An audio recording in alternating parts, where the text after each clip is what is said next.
நாளைக்கான வீடியோ தாங்க வந்திருக்கு. வீடியோ வந்து சூப்பரா இருந்துச்சு அப்படின்னு தாங்க சொல்லணும். அதாவது ஃபங்ஷன கெடுக்கிறதுக்காக வந்து ராகினி வந்து ஒவ்வொரு திட்டமா போட்டுக்கிட்டு இருக்காங்க.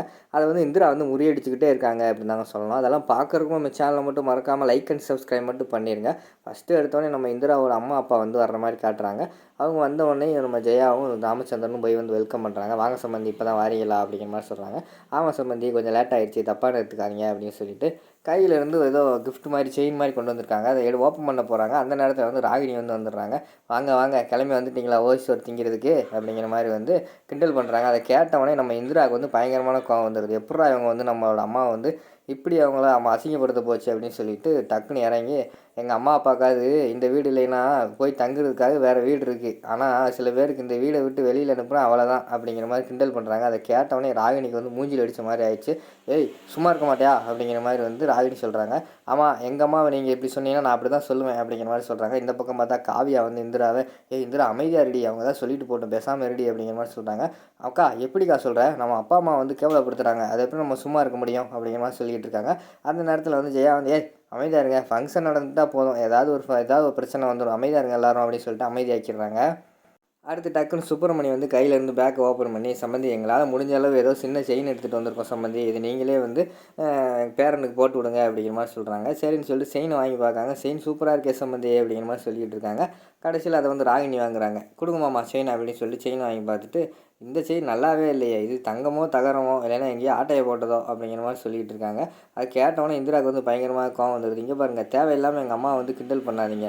எங்கள் அம்மா வந்து அவங்களா உழைச்சி அவங்களா சம்பாரித்து காசை வச்சு அவங்களால முடிஞ்சதை வாங்கிட்டு வந்திருக்காங்க. சில பேர் வந்து அவங்க அக்கா காசுலேயே உட்காந்து தின்னுக்கிட்டு வெட்டியாக இருக்காங்க. அவங்களுக்குன்னு ஒன்றுமே கிடையாது அப்படிங்கிற மாதிரி சொன்னோன்னே திருப்பியும் வந்து ராகினிக்கு வந்து மூக்கு உடைஞ்ச மாதிரி ஆகிப்போச்சு. பயங்கரமான கோவம் வந்துடுது. இந்திரா என்ன திருப்பி என்னவே நீ சொல்லிக்கிட்டு இருக்க அப்படிங்கிற மாதிரி சொல்லிட்டு சண்டைக்கு போகிறாங்க. அந்த நேரத்தில் திருப்பியும் ஜெயா வந்து உள்ளே போகுது. பேசாமல் இருங்கடி ஃபங்க்ஷன் ஒழுங்காக நடத்தி முடிக்கிறதுக்கு வழியை பார்ப்பீங்களா அதை விட்டுக்கிட்டு ஏதாவது சண்டை போட்டுக்கிட்டே இருக்கீங்க போங்க இன்னும் 1 மணி நேரம் தான் இருக்குது எல்லா வேலையும் இன்னும் முடிக்காமல் கிடக்கு ஆளெல்லாம் வந்துடுவாங்க போய் வேலையை பாருங்கள் அப்படின்னு சொல்லிட்டு விரட்டி விட்டுறாங்க. ராகினி அந்த இடத்துல ஃபங்க்ஷனில் ஏதாவது சண்டையை மூட்டி விட்டலான்னு பார்த்தா அக்கா வேறு எல்லாத்தையும் அமைதிப்படுத்திக்கிட்டே இருக்காளே அப்படிங்கிற மாதிரி சொல்லிட்டு அவங்க அந்த பக்கம் நின்று யோசிச்சுக்கிட்டு இருக்காங்க. அடுத்த சீனில் வந்து கதிரும் வெற்றியும் வந்து தோரணம் கட்டிக்கிட்டு இருக்காங்க. நம்ம கேமாவுக்கு வந்து மயக்கமாக வருது. எங்க வாங்க அப்படிங்கிற மாதிரி சொல்கிறாங்க. இருக்கு அம்மா அந்த வேலையை முடிச்சுட்டு வரேன் அப்படிங்கிற மாதிரி சொல்கிறாங்க. அதுக்கடுத்து அவங்களும் கொஞ்சம் மயக்கம் வர்ற மாதிரி இருக்குது. அடுத்து வந்து வெளியில் கட்டுறதுக்காக தோரணம் கட்டுறதுக்காக வெற்றி போகிறேன். அந்த நேரத்தில் இங்கே வாரேன்னு சொல்கிறீங்க வாங்கன்னு சொல்கிறேன்ல வாங்குங்க அப்படிங்கிற மாதிரி கூப்பிட்டோன்னே வெற்றி வந்து வராது. என்னாச்சு அப்படிங்கிற மாதிரி கேட்டோன்னே எனக்கு ஒரு மாதிரி கிறுகிறுன்னு வருது கிறக்கமாக வருது நீங்கள் வேலை தான் முக்கியம்னு பார்த்துக்கிட்டு இருக்கீங்களே அப்படிங்கிற மாதிரி சொல்கிறாங்க. இருக்குமா என்னங்கம்மா எல்லா வேலையும் நம்ம தானே பார்க்க வேண்டியிருக்கு கொஞ்சம் அட்ஜஸ்ட் பண்ணு அப்படிங்கிற மாதிரி சொல்லிகிட்டு இருக்காங்க. அந்த நேரத்தில் வந்து சந்திரா வராங்க. ஏமா எப்படிமா இருக்குது உடம்புக்கு என்னாச்சு கிறக்கமாக வருதுன்னு சொல்கிறேன் உனக்கு ஏதாவது கசாயம் ஏதாவது வச்சு கொடுக்குவான் நான் அப்படிங்கிற மாதிரி சொல்கிறாங்க. இல்லைம்மா வேண்டாம் இருக்கட்டும் அப்படிங்கிற மாதிரி சொல்கிறாங்க. சரி நீ ரெஸ்ட் எடு சரியா உனக்கு எதுவும் தேவைன்னா என்கிட்ட கேளு நான் உனக்கு வந்து செஞ்சு கொடுக்குறேன் அப்படிங்கிற மாதிரி சொல்கிறாங்க. ரொம்ப நன்றிம்மா அப்படின்னு சொல்லிட்டு போயிடுறாங்க. அடுத்து வெற்றியும் வெளியில் போய் தோரணம் கட்ட போயிடுறாங்க. அடுத்து வீட்டில் எல்லாருமே சந்தோஷமாக பேசிக்கிட்டு இருக்காங்க. அந்த நேரத்தில் பார்த்தா கிச்சன்லேருந்து வாடை கமகமன்னு வந்துக்கிட்டு இருக்குது.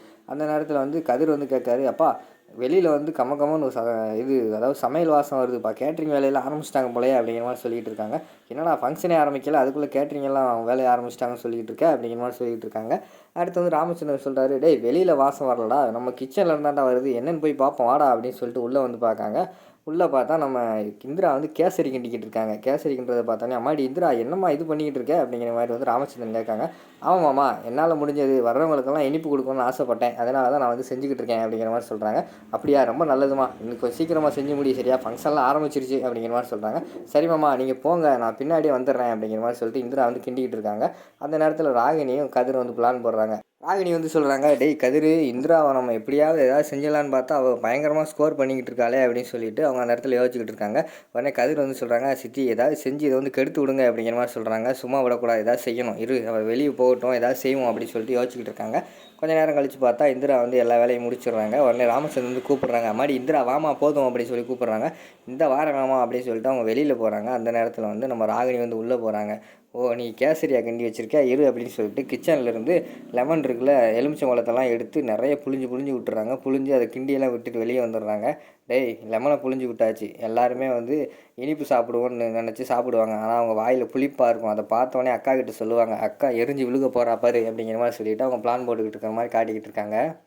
சரி வா நம்ம இந்த இடத்துல இருந்தோம்னா நம்ம மேலே டவுட் வந்துடும், போய் கூட்டத்தோட கூட்டமாக கலந்துருவோம் அப்படின்னு சொல்லிட்டு அவங்க அந்த இடத்துலேருந்து கிளம்பி கூட்டத்தோட கூட்டமாக வந்து கலந்து நின்றுட்டு இருக்காங்க. அடுத்து வீட்டில் எல்லாருமே வராங்க. இந்திரா வந்து தோரணம் கட்டிக்கிறத பார்த்துட்டு ஒரு அம்மா வந்து இது யாருங்க அவங்க கலெக்டர் மருமகளா அப்படிங்கிற மாதிரி கேட்காங்க. ஆமாம் அப்படிங்கிற மாதிரி ஜெயா சொல்கிறாங்க. பரவாயில்லையே, கலெக்டர் வேலை தான் பார்ப்பான்னு நினச்சேன், வீட்டில் இவ்வளோ எல்லா வேலையும் இழுத்து போட்டு செய்கிறாளே அப்படிங்கிற மாதிரி சொல்கிறாங்க. உடனே காவியா வந்து சொல்கிறாங்க, ஆமாக்கா, வீட்டில் எல்லா வேலையும் இந்திரா தான் செய்கிறா, அவள் தான் முன்னாடி நின்று பார்த்துக்குறா அப்படிங்கிற மாதிரி சொல்கிறாங்க. பரவாயில்லையே அப்படின்னு சொல்லிட்டு அவங்க எல்லாருமே பேசிக்கிட்டு இருக்காங்க. அந்த நேரத்தில் வந்து ஜெயா வந்து சொல்கிறாங்க, வாங்க எல்லாருமே ஸ்வீட் சாப்பிடுங்க, என் மருமக தான் செஞ்சுருக்கா அப்படின்னு சொன்ன உடனேயும், அம்மாடி அந்த ஸ்வீட்டெல்லாம் எடுத்துகிட்டு வாமா அப்படிங்கிற மாதிரி வந்து ராமச்சந்திரன் சொல்கிறாங்க.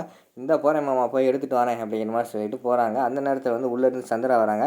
இந்திரா நீ ஒன்றும் வர வேண்டாம், நீ அங்கேயே இரு, ஸ்வீட்டெல்லாம் எல்லாமே செஞ்சு கரெக்டாக நானே எடுத்துகிட்டு வந்துட்டேன், நீ ஒன்றும் கவலைப்பட வேணாம், எல்லாருக்குமே நம்மளே கொடுத்துருவோம் அப்படிங்கிற மாதிரி சொல்கிறாங்க.